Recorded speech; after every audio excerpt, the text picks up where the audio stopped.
Entering the library, students started reading newspaper to learn something new. Hello everyone, English learning থিয়েটারের পক্ষ থেকে সবাইকে স্বাগতম। আজকে আমরা দেখব কিভাবে একটি সেন্টেন্স থেকে খুব ইজিলি ফাইনাইট ভার্বকে শনাক্ত করা যায়। মূলত একটি সিম্পল সেন্টেন্সে একটি মাত্র ফাইনাইট ভার্ব থাকে, তবে একটি সিম্পল সেন্টেন্সে একাধিক নন ফাইনাইট ভার্ব থাকতে পারে। সো আমরা দেখব যে খুব ইজিলি কিভাবে আমরা সেন্টেন্সের কোনটি ফাইনাইট ভার্ব তা শনাক্ত করতে পারি। লক্ষ্য করে দেখুন, আমি স্ক্রিনে যে সেন্টেন্সটি লিখেছিলাম, আমি ফার্স্টে যে সেন্টেন্সটি পড়েছি, সেন্টেন্সটি ছিল entering the library, students started reading newspaper to learn something new. So এই সেন্টেন্সে টোটাল 4টা ভার্ব রয়েছে। এই 4টা ভার্ব ভিন্ন ভিন্ন রূপে রয়েছে। সো আমরা এখন দেখব কোনটি মূলত ফাইনাইট ভার্ব।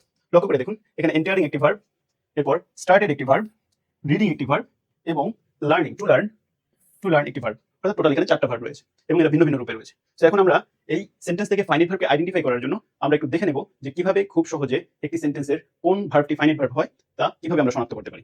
খেয়াল করে দেখুন, আমরা একটা সেন্টেন্স থেকে এই 4টি উপায়ের মাধ্যমে খুব ইজিলি ফাইনাইট ভার্বকে শনাক্ত করতে পারি। নাম্বার 1, একটা সেন্টেন্সে ফাইনাইট ভার্ব কোনটি এবং ফাইনাইট ভার্বের কাজ কি। মূলত একটি সেন্টেন্সে যেই ভার্বটি সেন্টেন্সের অর্থকে সুস্পষ্ট এবং পরিপূর্ণ অর্থ প্রকাশ করবে সেটি ফাইনাইট ভার্ব। ওকে, এছাড়া ফাইনাইট ভার্ব হওয়ার অন্যতম একটি শর্ত হচ্ছে ফাইনাইট ভার্ব একটা সেন্টেন্সের টেন্স আইডেন্টিফাই করতে সাহায্য করবে। অর্থাৎ আমরা যে ভার্বটা দেখে সেন্টেন্সটা কোন টেন্সে আছে সেটা আইডেন্টিফাই করতে পারি, সেটাই ফাইনাইট ভার্ব। এছাড়া ফাইনাইট ভার্বের অবস্থান হয় সবসময় সেন্টেন্সের সাবজেক্টের এক্স্যাক্টলি ডানে, অর্থাৎ সাবজেক্টের সর্বাপেক্ষা কাছে যেই ভার্বটি অবস্থান করবে সেই ভার্বটি ফাইনাইট ভার্ব। এছাড়া ফাইনাইট ভার্বের আরো অন্যতম একটি রূপ হচ্ছে V1 এবং V2। অর্থাৎ কোনো একটা সেন্টেন্সে যদি আমরা ভার্বের প্রেজেন্ট ফর্ম বা বেস ফর্ম V1 দেখি অথবা ভার্বের পাস্ট ফর্ম V2 দেখি, তখন আমরা বুঝবো যে এই ভার্বটি একটি ফাইনাইট ভার্ব। তাহলে চলুন এবার আমরা আগের অংশে ফিরে যাই।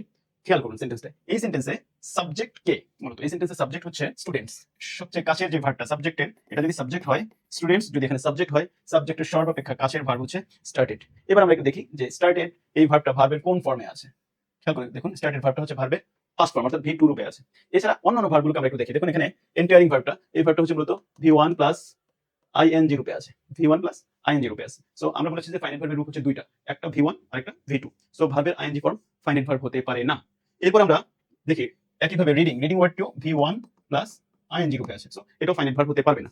এরপর আমরা দেখলাম এখানে টু লার্ন, এখানে আরেকটা ভার্ব আছে 2 প্লাস V1 রূপে। সো এটাকে আমরা ফাইনাইট ভার্ব বলতে পারি না। ফাইনাইট ভার্বের রূপ দুটো, আমরা অলরেডি জানি যে V1 এবং V2, এই দুটোই হচ্ছে ফাইনাইট ভার্বের রূপ। সো লক্ষ্য করে দেখুন, এই সেন্টেন্সে স্টার্টেড ভার্বটাই হচ্ছে V2 রূপের আছে এবং স্টার্টেড ভার্বটা দেখে আমরা বুঝতে পারছি যে এই সেন্টেন্সটা একটি পাস্ট ইনডিফিনিট টেন্স এবং এই স্টার্টেড ভার্বটি সাবজেক্টের সবচেয়ে কাছে আছে। সো সব দিক থেকে চিন্তা করলে স্পষ্টভাবে আমরা বুঝতে পারছি যে এখানে স্টার্টেড ভার্বটি হচ্ছে এই সেন্টেন্সের ফাইনাইট ভার্ব। সো এই 4টা শর্ত পূরণ করার মাধ্যমে বা এই 4টা শর্ত আমরা সেন্টেন্সের মধ্যে দেখতে পেলে আমরা খুব ইজিলি বুঝবো যে এটা সেন্টেন্সের ফাইনাইট ভার্ব। সো আশা করি এভাবে যে কোনো সিম্পল সেন্টেন্স থেকে খুব সহজে আপনি ফাইনাইট ভার্বকে শনাক্ত করতে পারবেন।